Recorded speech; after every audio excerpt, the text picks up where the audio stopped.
सो आज है second session related to the AFM module D. तो कल का सेशन जो था वो रिलेटेड था टीडीएस के साथ, टीसीएस के साथ एंड जो टैक्स लॉज हैं उनके साथ।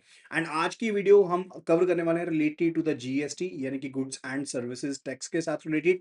तो कंप्लीट वीडियो को जरूर गो थ्रू करना और ये क्वेश्चंस काफी ज्यादा ही इंपॉर्टेंट है एग्जाम के पॉइंट ऑफ व्यू से भी एंड ओवरऑल तैयारी करने के लिए related to the chapter from the module D of the AFM. तो चलिए आज का सेशन करते हैं जल्दी से start.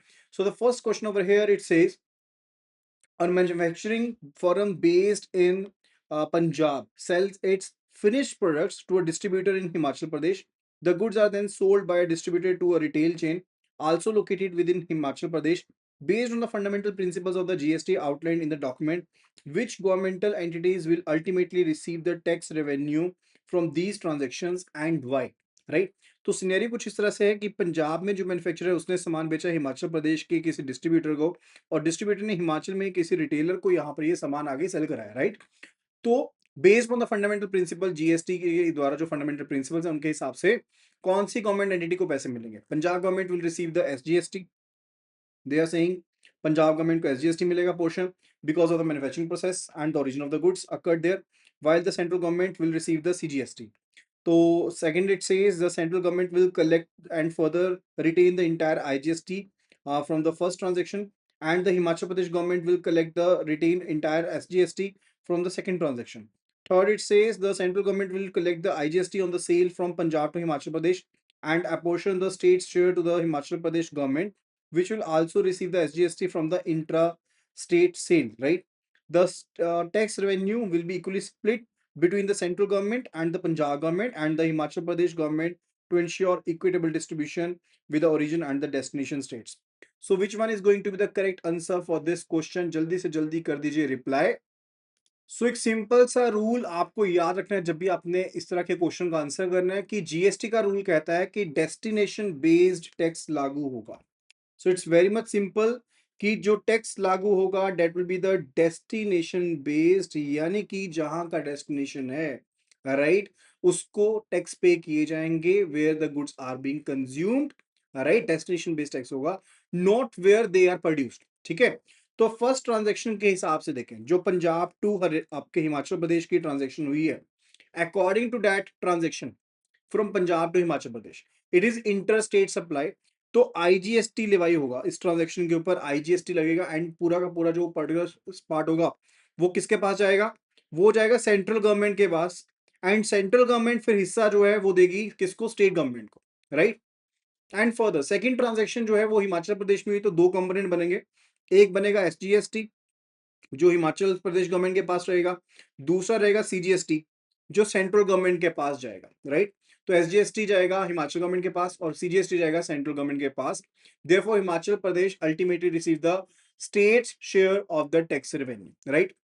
So accordingly if we look at the particular thing, तो ऑप्शन सी जो है that is absolutely the correct answer. तो ऑप्शन सी क्या कह रही है कि central government will collect IGST on the sale from the Himachal Pradesh and apportion the state's share to the Himachal Pradesh government, which will also receive the SGST from the intra-state sale, which is absolutely correct, right? Now let's move to the next question. It says, a bank registered in multiple states decide to upgrade its IT infrastructure and purchases new servers. Under the previous Senvet credit system, the bank could avail food credit on such capital goods. How does the GST regime, as detailed in the document, alter the financial impact of the capital expenditure for the bank? Right? तो capital expenditure को किस तरह से bank के वो change करे उसके बारे में बताना है। बैंक मल्टीपल स्टेट में रजिस्टर्ड है। So first option it says the GST regime is more favorable as it allows banks to claim 150% of the input tax credit on capital goods to promote digitization, reduce their cost. And there is no change in the treatment of the capital goods for the banks. They can continue to avail 100% ITC without reversal condition just as before. The GST regime negatively impacts the expenditure because the banks must now reverse 50% of the input tax credit available on the capital goods, which directly increases the effective cost of the new servers. Under GST, all input tax credit of the capital goods for the service providers like banks is entirely disallowed, meaning the full tax amount becomes a part of the bank's cost. So which one is going to be the correct answer for this question? Question number two it is. Question number two it is. जल्दी से जल्दी बताइएगा। तो देखो अगर हम option number A को देखते हैं, बिकॉज ये फैब्रिकेटेड बेनिफिट के बारे में बता रही है, this is basically telling about the fabricated benefit, this is not correct, right. And if we talk about the change, तो ऐसा भी नहीं है, राइट। तो बेसिकली उसके हिसाब से तो ओल्ड टैक्स रेजिम थी, राइट, तो ये तो बिल्कुल भी सही नहीं है। And if we talk about the GST regime, GST regime की अगर हम बात करते हैं, तो सिनेरियो के हिसाब से एक्सप्लिसिटली कॉन्ट्रास्ट किया गया है नए सिस्टम के ऊपर एंड पुराने सिस्टम के ऊपर। एंड प्रीवियसली जो बैंक थे वो सेंट्रल वैट को अवेल कर सकते हैं। सेनवैट क्या है? CENVAT is a central VAT, right. तो सेनवैट सिस्टम होता था, सेंट्रल वैट सिस्टम होता था। तो पहले क्या होता था, बैंक्स को गुड्स के हिसाब से पूरा का पूरा सेंट्रल वैट मिल जाता था, कोई रिवर्सल कंडीशन नहीं होती थी, राइट। लेकिन अब क्या करना पड़ेगा, जीएसटी के अंदर उनको मैंडेटरीली जो 50% पार्ट है अगेंस्ट इनपुट सर्विस, ये वो आगे उनको प्रोवाइड रिवर्स करना पड़ेगा, वापस से देना पड़ेगा सेंट्रल गवर्नमेंट को। उसकी वजह से 50% जो खर्चा है वो अब बैंक्स का क्या हो गया है, बढ़ गया है, राइट। तो वी कैन से कि अब डायरेक्टली इंक्रीज हो गया effective cost of the new servers, basically bank को महंगे पड़ने वाले हैं, right. So that is the main part. if you are unable to understand, let me just tell you in very simple words, right. तो 2017 से पहले जो system चलता था वो सेंट्रल वैट का सिस्टम ही चलता था, लाइक इसको हम प्री जीएसटी रेजिम भी बोल देते हैं। तो सेंट्रल वैट क्रेडिट रूल्स के हिसाब से बैंक जो थे वो सेंट्रल वैट क्रेडिट को अवेल कर सकते थे on the capital goods, like जैसे मान लो कि सर्वर उन्होंने परचेज किया, तो 50% जो है वो फर्स्ट ईयर में कर लेंगे, रिमेनिंग जो है नेक्स्ट ईयर में कर लेंगे, राइट। लेकिन अब क्या होता है, लाइक जो भी आप कॉस्ट पे कर रहे हो उसमें आपको 50% जो कंपोनेंट है उसको रिवर्स करना पड़ेगा। इनपुट टैक्स क्रेडिट के जो आपके नॉर्म्स की अगर बात करते हैं, we talk about the particular input tax credit, तो वो अलाउड है, like if you have basically used in the course या फिर आपने फर्दर बिजनेस में यूज किया है, राइट, उस केस में बेसिकली अलाउड है। लेकिन 50% का रिवर्सल रूल है कि आप अब आप सिर्फ और सिर्फ टोटल इनपुट टैक्स क्रेडिट का सिर्फ 50% ही पार्ट जो होता है उसी को अवेल कर सकते हो, not the full part over it, right.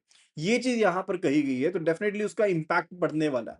सो अगर हम एक क्लेम को समझने की कोशिश करते हैं, तो पहले अगर वैल्यू की बात करते थे तो पहले आईटीसी पूरी वैल्यू का अलाउड होता था, लेकिन अब 50% अलाउड है। वो बेसिकली बैंक की इनपुट टैक्स क्रेडिट पॉलिसी के ऊपर भी डिपेंड करती है चीज, right. So that is a major funda. Now let's move toward the question number 3।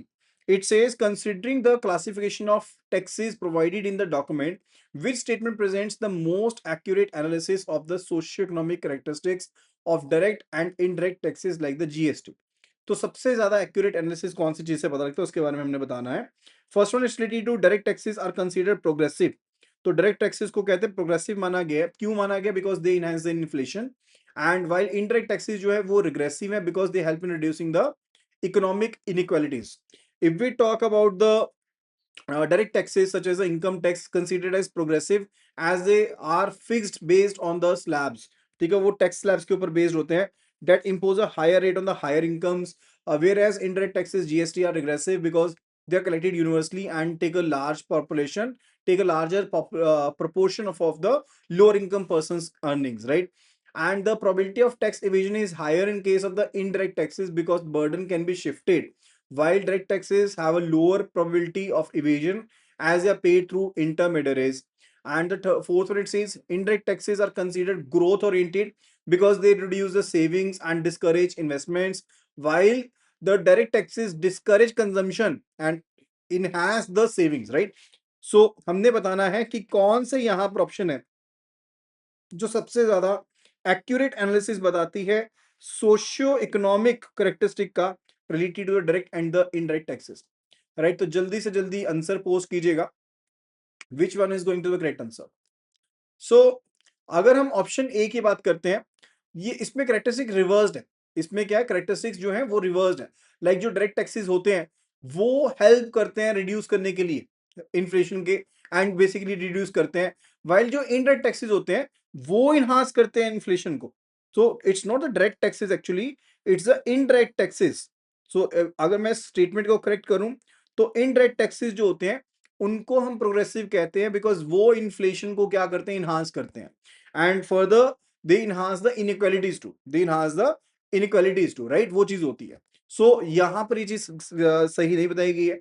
If we talk about the option B, तो definitely that is correct statement, क्योंकि option B में कहा गया कि डायरेक्ट टैक्सेस जैसे इनकम टैक्स है उनको progressive कहते हैं because they are fixed on tax slabs. Like अगर इनकम ज्यादा है तो टैक्स ज्यादा होगा, अगर इनकम कम है तो टैक्स कम होगा। लेकिन जीएसटी जैसे इनडायरेक्ट टैक्स है वो सभी के ऊपर सेम है, एंड डेफिनेटली अब ज्यादा जनता तो गरीब है ना, तो उनसे ज्यादा पैसा लिया जाता है बिकॉज वो कंजम्पशन बेस्ड टैक्स है। So this is actually the correct statement, right. So ये स्टेटमेंट जो है that is the correct statement and that is going to the answer. अगर हम ऑप्शन सी की बात करते हैं, that is basically dealt with the probability, right. Probability of the tax evasion की बात कर रहे हैं, तो यहां पर भी ऑपोजिट करेक्टरिस्टिक बताया गया। Here also the opposite characteristics are being told, right, because in this particular scenario also, इस सिनेरियो में भी अगर हम ध्यान से देखें तो जो टैक्स इवेजन का मेजर नुकसान हो सकता है, टैक्स इवेजन कहां पे हो सकता है, probability of tax evasion is higher in the case of direct taxes. तो डायरेक्ट टैक्सेस में टैक्स इवेजन ज्यादा होती है, इनडायरेक्ट में टैक्स इवेजन कम होती है। एंड अगर हम ऑप्शन डी की भी बात करते हैं, यहां पर भी इकोनॉमिक इफेक्ट को गलत बताया गया है। व्हाई?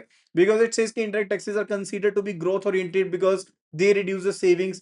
तो indirect taxes जो होते हैं वो नहीं रिड्यूस करते, जो डायरेक्ट टैक्सेस होते हैं वो रिड्यूस करते हैं सेविंग्स को। So it's the direct taxes which reduces the particular thing and not the indirect taxes, right? So option B is going to be the correct answer for the question number 3. Now let's move to the question number 4. It says a consulting firm located and registered in Chandigarh, जो कि एक union territory है, provide services to a client in Andaman Nicobar islands, also union territory. Which type of GST will be applicable to this transaction and which government authority will levy it? तो कौन सा GST component रहेगा and कौन सी government levy करेगी? अब by now this things must be totally भी clear to you. अब देखो, जब भी हम इंटर स्टेट की बात करते हैं, यानी कि सेम स्टेट की बात करते हैं, तब दो कंपोनेंट आएंगे। If like it's a state, कोई भी सी भी स्टेट है एंड यहीं पर मैन्युफैक्चरर है और यहीं पर कंजम्पशन वाला पर्सन है, तो दो कंपोनेंट होंगे, एक होएगा सीजीएसटी और एक होएगा SGST, right. And if this is the case of the union territory, अगर यही चीज यूनियन टेरिटरी में हो तो एक आएगा यूटीजीएसटी और दूसरा कंपोनेंट आएगा सीजीएसटी, राइट। ये चीज होती है। लेकिन अगर इंटर स्टेट है तो उसके केस में IGST component will be divide by the central government, right. तो राइट वे जो हमारा आंसर बनता है that is going to be option D, because वहां पर आईजीएसटी की बात करी गई है। So option D is going to be the correct answer for the question number 4, right. चलिए अभी चलते हैं नेक्स्ट क्वेश्चन पर। It says a business has a annual aggregate turnover of 1.6 CR according to the document specification on filing periods, which statement correctly describe the company's GST return filing obligation. तो GST return filing obligation क्या क्या रहेंगे उनके बारे में बताना है। Business must file both GSTR1 and GSTR3B returns on a quarterly basis as its turnover is below 2 crore rupees threshold for the mandatory monthly filing. The business must file its GSTR1 manual details and GSTR3B returns on monthly basis. The business must file GSTR1 on quarterly basis but must file the GSTR3B return on a monthly basis to ensure regular tax payment. And option D, it says the business can choose between monthly and quarterly filing for both GSTR1 and GSTR3B depending upon its operational convenience, right? So कौन सा option यहां पर correct रहने वाला है for the question number 5? देखो simple सी बात को समझो। अब क्योंकि यहां पर एग्रीगेट टर्नओवर जो है वो 5 करोड़ से कम, that is less than 5 crore, तो बिजनेस जो है that is eligible for the QRMP. QRMP क्या होता है? This is quarterly return monthly payment, ठीक है। तो जीएसटीआर 3बी जो होगी, जीएसटीआर 3बी जो है वो तो मंथली फाइल करनी पड़ेगी, right. Because but under the QRMP आप टैक्सेस को मंथली पे करोगे, राइट। एंड रिटर्न जो है वो क्वार्टरली फाइल करोगे, जीएसटीआर 3बी की बात करें। अब अगर जीएसटीआर 1 की बात करें तो वो स्टेटमेंट होती है related to the outward supply, उसको आप क्वार्टरली भी फाइल कर सकते हो या मंथली भी फाइल कर सकते हो। And further if the business opt out for the QRMP, अगर बिजनेस ने ऑप्ट आउट कर दिया क्यूआरएमपी को तो मंथली करना पड़ेगा, अगर क्यूआरएमपी की बात करें तो क्वार्टरली फाइल करना पड़ेगा। एंड अगर बिजनेस क्यूआरएमपी को ऑप्ट इन करता है तो उसके केस में मंथली टैक्स पे करने पड़ेंगे। एंड फर्दर जो B to B business form होता है वो फाइल करना पड़ेगा for the first 2 months of a particular quarter, वो लेकिन ऑप्शनल होता है, राइट। बट क्योंकि यहां पर क्यूआरएमपी से रिलेटेड कोई भी चीज मेंशन नहीं है, वी आर कंसीडरिंग कि क्यूआरएमपी को ऑप्ट इन नहीं किया गया, राइट। सो अकॉर्डिंगली अगर देखें तो option B will be the best fit, कि बिजनेस जो है वो जीएसटीआर 1 को फाइल करेगा एंड जीएसटीआर 3 भी रिटर्न को फाइल करेगा मंथली बेसिस के ऊपर, right? So the correct answer is option B for this scenario. चलो अभी चलते हैं क्वेश्चन नंबर 6 की तरफ। A bank's branch in Delhi provides centralized IT support services to another branch of the same bank located in Mumbai. Right, तो bank की branch है दिल्ली में, वो सर्विसेज प्रोवाइड करती है to some branch of the same bank in Mumbai, right? How is this internal transaction treated under the GST regime? तो ये जो इंटरनल ट्रांजैक्शन हुई है उसको जीएसटी रेजिम में किस तरह से ट्रीट किया जाएगा, and what is the primary compliance implication for the bank? ठीक है जी। तो since it is internal transaction with the same legal entity, it is not considered a supply and is therefore exempted from the GST, simplifying compliance, right? Second, it says this transaction is considered a taxable supply and the Delhi branch must charge GST, which increases the bank's overall tax liability without any recourse. The third, it says this transaction is taxable under GST, and while the Mumbai branch can later claim the input tax credit, the process increases the paperwork and adds to the bank's operational costs. The fourth one, it says the transaction is taxable only if the services value is exceeding the threshold limit of rupees 20 lakh. Otherwise, it is ignored for the GST purposes. So जल्दी से answer कीजिएगा which one is going to be the correct answer for the same. Simple सी बात है, देखो document जो है ना जीएसटी से रिलेटेड वो स्पेसिफिकली बताता है कि बैंक्स जो होते हैं उनको सेपरेट रजिस्ट्रेशन करनी पड़ेगी हर एक स्टेट के लिए। यानी कि अगर पंजाब का बैंक है तो उसकी रजिस्ट्रेशन अलग है, अगर हरियाणा का बैंक है तो उसकी रजिस्ट्रेशन अलग है, उनका जीएसटी नंबर अलग होगा। एंड फर्दर क्लैरिफाई किया गया कि अगर आप इनपुट टैक्स क्रेडिट गेन करते हो, right, that they can letter claim the input tax credit, लेकिन आप बाद में इनपुट टैक्स क्रेडिट ले सकते हो, आईटीसी ले सकते हो, लेकिन उससे क्या होगा कि आपका पेपर वर्क भी इंक्रीज होगा और आपकी ऑपरेशनल कॉस्ट भी इंक्रीज होगी। So accordingly if we look at तो ऑप्शन सी जो है दैट्स द बेस्ट फिट, कि ट्रांजैक्शन जो है वो टैक्सेबल है जीएसटी के अंदर, टैक्स तो पड़ेगा ही पड़ेगा, लेकिन मुंबई ब्रांच जो है वो लेटर आईटीसी क्लेम कर सकती है, इसके साथ operational cost and paper work दोनों इंक्रीज हो जाएंगे, right? Now let's move to the question number 7। It says a company imports specialized consulting services from a firm in Germany, Germany से मंगवाती है। As per the general rule the supplier is liable to pay the GST, जो supplier है वो GST pay करेगा।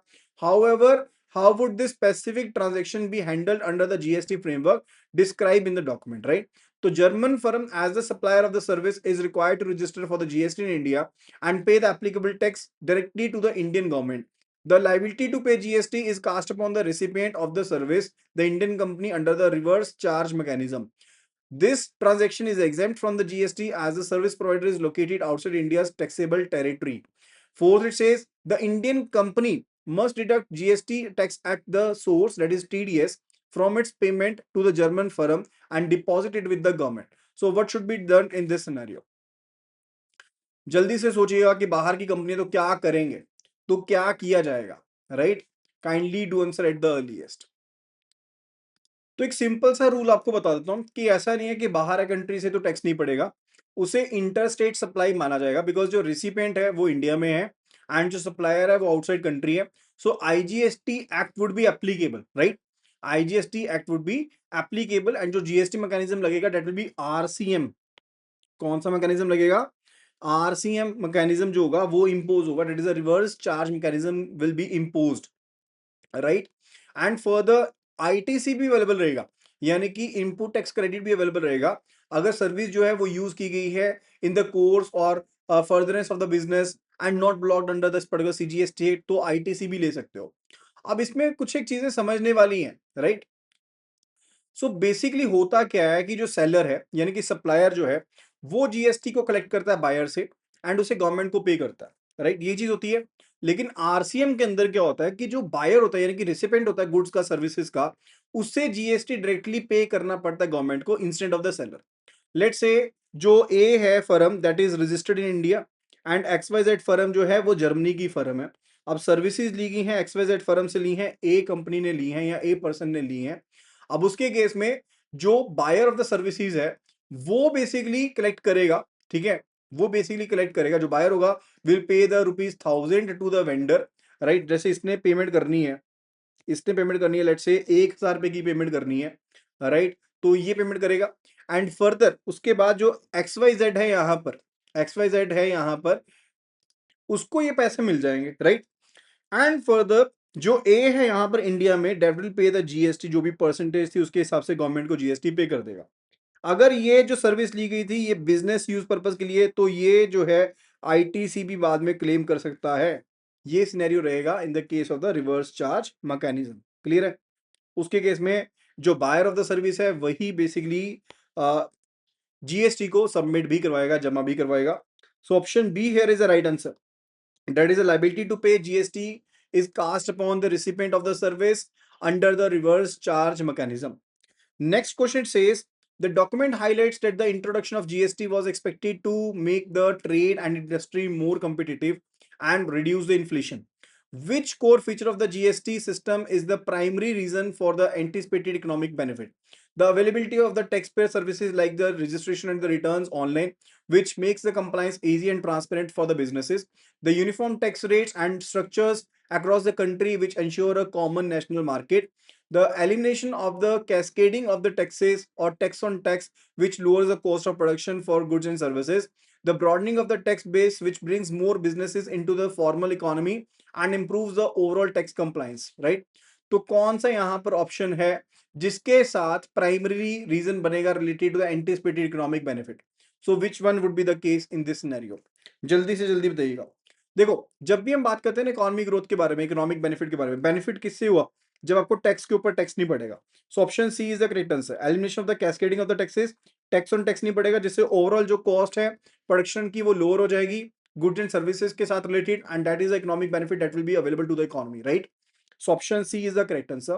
Now let's move to the question number 9. It says a trader completes the supply of goods to a customer on November 5th, issues an invoice to the supply on November 10th, and receives payment on November 8th, right? According to the GST Act provision cited in the document, when does the liability to pay GST arise for this trader? तो कब ये liability arise होएगी GST payment करने के लिए?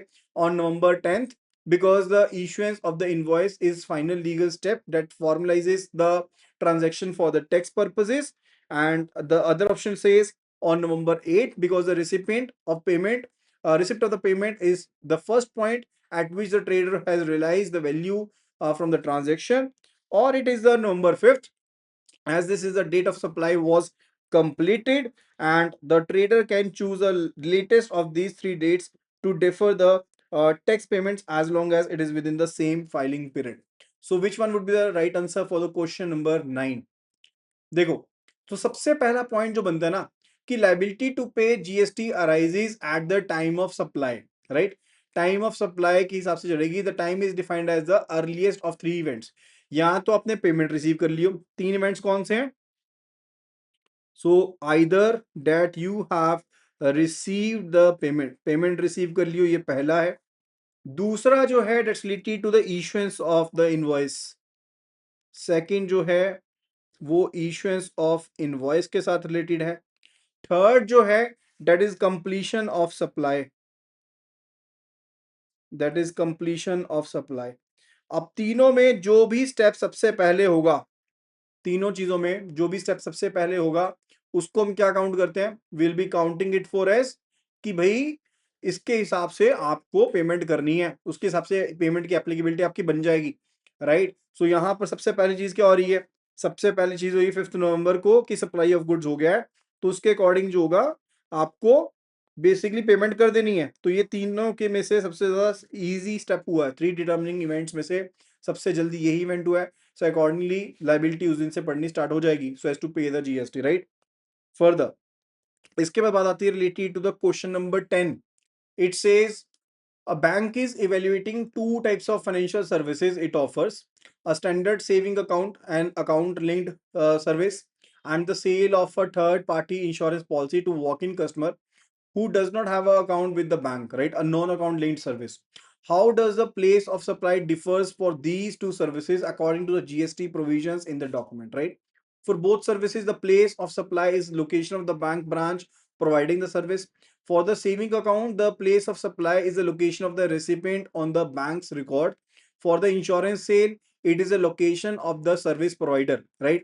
Third one, it says for the savings account, the place of supply is the location of the service provider. For the insurance sale, it is the location of the recipient as captured at the time of the sale. Fourth one, it says for both services, the place of supply is deemed to be the state where the bank's corporate headquarter is registered. So which one would be the right answer for this question? तो simple सा question है, एक service दी गई है जो कि account linked है and एक सर्विस दी गई है जो नॉन अकाउंट लिंक्ड है। दोनों के लिए बेसिकली प्लेस ऑफ सर्विस जो रहेगा, प्लेस ऑफ सप्लाई क्या काउंट किया जाएगा। बहुत इंपॉर्टेंट क्वेश्चन है, ऐसे क्वेश्चन डेफिनेटली एग्जाम में पूछे जाते हैं। सो डिस्टिंक्ट रूल्स हैं for the distinct things, right. अगर मैं आपको एक सिंपल सी बात बताऊं, अकाउंट लिंक जो फाइनेंशियल सर्विसेज होती हैं उनके हिसाब से जो प्लेस ऑफ सप्लाई होगा that will be the location of the recipient of the services. Like on record जो होगा, सप्लायर के ऑन रिकॉर्ड जो लोकेशन है उसको बेसिकली क्या माना जाएगा, that will be accounted as for the place of supply, उसको प्लेस ऑफ सप्लाई माना जाएगा। जैसे मान लो अगर किसी पर्सन का बिहार का अकाउंट है तो बिहार को प्लेस ऑफ सप्लाई माना जाएगा, राइट। अब बैंक के रिकॉर्ड में जो प्लेस ऑफ सप्लाई है उसको माना जाएगा। And if we talk about the insurance point, अगर हम इंश्योरेंस पॉइंट को कंसीडर करते हैं उस सिनेरियो में location of the service provider यानी कि बैंक ब्रांच की जो लोकेशन है उसको बेसिकली प्लेस ऑफ सप्लाई माना जाएगा, राइट, बिकॉज वो नॉन अकाउंट लिंक्ड है तो उसे प्लेस ऑफ सप्लाई कंसीडर किया जाएगा। सो अकॉर्डिंगली आंसर जो रहेगा that is option B. Option B will be the correct answer. Let me mark the correct answer for you. So option B is the correct answer for the question number 10. Now let's move to the next question. It says the document indicates that certain goods are kept outside GST regime. जिनको outside रखा गया GST regime के, which of the following transactions would be subject to the old tax regime like VAT or excise duty rather than the new GST system? The purchase of a residential apartment from a real estate developer, the sale of alcoholic liquor intended for human consumption at a licensed liquor store, the purchase of a laptop computer from an electronic retailer, the fee paid for services rendered by a financial consultant। तो कौन सी चीज को रखा गया है basically जो particular GST के दायरे से बाहर रखा गया। So let's have a look at it कि कौन कौन से ऐसी चीजें हैं। सो जैसे पेट्रोलियम क्रूड है, राइट, पेट्रोलियम क्रूड के ऊपर सेंट्रल एक्साइज या फिर स्टेट वैट पड़ता है। हाई स्पीड डीजल हो गया, एचएसडी हो गया, मोटर स्पिरिट हो गया, नेचुरल गैस हो गया, एविएशन टर्बाइन हो गया, अल्कोहल हो गई for the human consumption, right. इनको बेसिकली जीएसटी रेजिम से बाहर रखा गया, GST is not applicable on them. And ये वैट या फिर स्टेट एक्साइज ड्यूटी या सेंट्रल एक्साइज जो होता है वो इनके ऊपर एप्लीकेबल रहता है। So accordingly if we look at, तो यहाँ पर जो alcoholic sale of alcoholic liquor है for intended for the human consumption, तो उसे जीएसटी के दायरे से बाहर रखा गया। ध्यान रखिएगा, क्रूड ऑयल हो गया, पेट्रोलियम क्रूड हो गया, हाई स्पीड डीजल हो गया, natural gas, motor spirit petrol जिसको हम कहते हैं, and for the aviation turbine fuel ATF जिसको हम कहते हैं, राइट, एंड अल्कोहल हो गया। These are outside the purview of the GST, GST के परव्यू से बाहर है। Now let's move to the question number 12. It says the GST Council is presented as the primary governing body for the GST in India.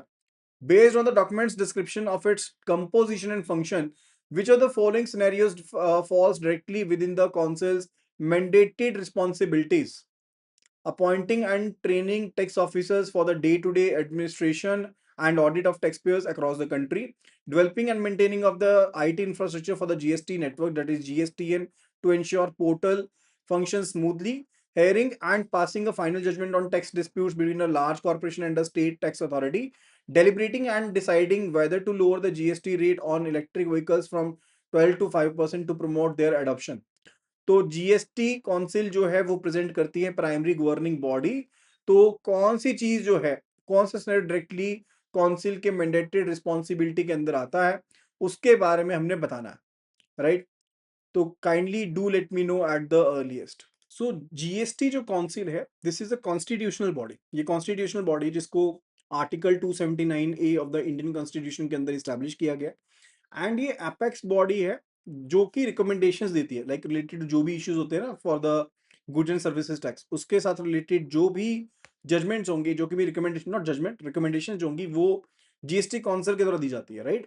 तो union finance minister जो है उसके chairperson रहते हैं, एंड जो यूनियन मिनिस्टर हैं state के finance and revenue के वो इसके मेंबर रहेंगे, राइट। ये चीज होती है, राइट। तो टैक्सेस से लेकर जीएसटी, टीडीएस टैक्स रेट्स हो गए, place and time of supply rules हो गए, थ्रेशोल्ड लिमिट्स हो गई, मॉडल जीएसटी लॉस, या फिर आईजीएसटी के प्रोपोर्शनेट करना है, या फिर स्पेशल रेट्स होते हैं, स्टेट्स को कंपनसेशन देनी है, या फिर जीएसटी से किसी चीज को एक्सक्लूड करना है, वो सारे के सारे जजमेंट्स और रिस्पॉन्सिबिलिटीज होती है वो जीएसटी काउंसिल के पास होती है, ठीक है। तो accordingly if we look at the particular question, तो ऑप्शन जो डी है जो यहाँ पर that is the right answer. ठीक है, ऑप्शन डी जो है वो सही आंसर है। दैट्स रिलेटेड टू कि deliberating and deciding the whether to lower the GST rates electric vehicles, ये डायरेक्ट इनके पास आता है। ये तो चलो इन्होंने एग्जांपल दे दी, लेकिन ये किनके हिस्से में आता है? That is on the GST council, वो जीएसटी काउंसिल के पार्ट पर आता है। Then the next one, it's related to a business in Himachal Pradesh has an annual turnover of 18 lakh rupees. Another business in Punjab has an identical annual turnover of 18 lakh rupees. What is the GST registration liability for these two businesses according to the threshold limit specified in the document? So first option है, for both businesses are required to register for the GST because their turnover exceeds a universal limit of rupees 10 lakh. Neither business is required to register for GST because their turnover is lower below the standard of threshold of 20 lakh rupees. The business in Himachal Pradesh is required to register while the business in Punjab is not required to register. The business in Punjab is required to register while the business in Himachal Pradesh is not required to register. तो जल्दी से जल्दी answer जो है वो आपने बताना है, कौन से बिजनेस को रजिस्टर करना है, कौन से बिजनेस को रजिस्टर नहीं करना है। सी जो हिमाचल प्रदेश है ना, that's a special category state. ठीक है, वो स्पेशल कैटेगरी स्टेट है। So under the goods if we look at the Himachal Pradesh, तो वहां पर जो लिमिट है 20 लाख की है। एंड अगर हम सर्विसेज की तरफ देखते हैं और मिक्स्ड सप्लाई है, तो जो लिमिट है वो 10 लाख रुपीज की है, राइट। एंड वहीं पर if we look at the Punjab, तो पंजाब में जो गुड्स रिलेटेड अगर आप काम कर रहे हो तो लिमिट जो है 40 लाख की है, और सर्विस से रिलेटेड कर रहे हो तो मिनिमम लिमिट जो है 20 लाख की है। यानी कि अगर 20 लाख है उससे ऊपर जाता है तो आपको बेसिकली करना पड़ेगा रजिस्टर जीएसटी के लिए, अदरवाइज नॉट, राइट। तो ये जो स्टेट केस होता है, ये स्टेट वाइज केस हम कह सकते हैं। स्पेशल जो स्टेट्स होती हैं उनके लिए अलग होता है रूल। जो पर्टिकुलर यहाँ पर पंजाब में है, that's not a special state, तो वहां पर वो रूल नहीं है। तो उसके हिसाब से अगर हम देखें तो मिनिमम राउंड ऑफ से देखेंगे तो 18 लाख का जो बिजनेस है, राइट, 18 लाख का जो बिजनेस है हिमाचल प्रदेश में, उसको रजिस्ट्रेशन करवानी पड़ेगी, क्योंकि सप्लाई ऑफ बिजनेस नहीं बताया गया। तो we are basically not saying कि ये गुड्स रिलेटेड है, सर्विसेज रिलेटेड है। Will be saying it could be related to mixed supply, right. Goods plus services की सप्लाई हो सकती है। सो उसको हम काउंट किस में करेंगे? मिक्स सप्लाई में काउंट करेंगे। तो हिमाचल में जो रहेगा बिजनेस, उसको रजिस्ट्रेशन रिक्वायर्ड रहेगी, जबकि जो पंजाब में बिजनेस है उसके लिए रजिस्ट्रेशन जो होगी that is not required, right. चलिए अभी चलते हैं नेक्स्ट क्वेश्चन के ऊपर, question number 14।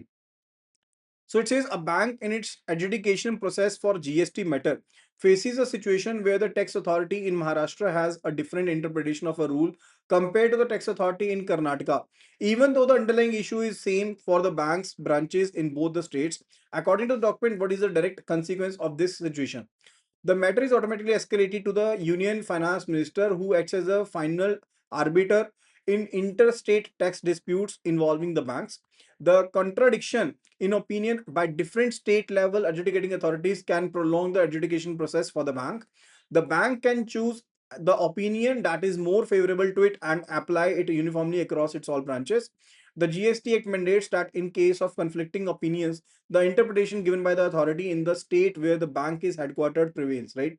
So which one is going to be the correct answer for this?